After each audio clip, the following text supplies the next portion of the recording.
Sa sobrang dami ng problema ng mga kababayan natin dito sa bansang UAE, nangunguna pa rin sa listahan ang problema tungkol doon sa 2 years residence visas.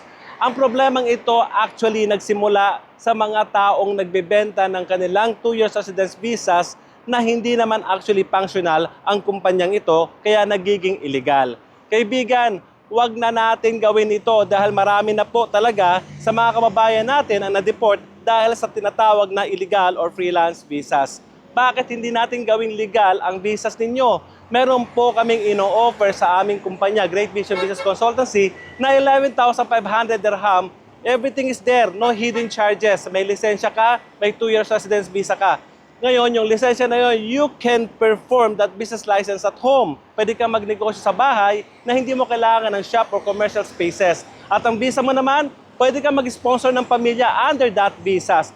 You can also travel anytime, anywhere using that visas. Kaibigan, grab this opportunity habang mura pa.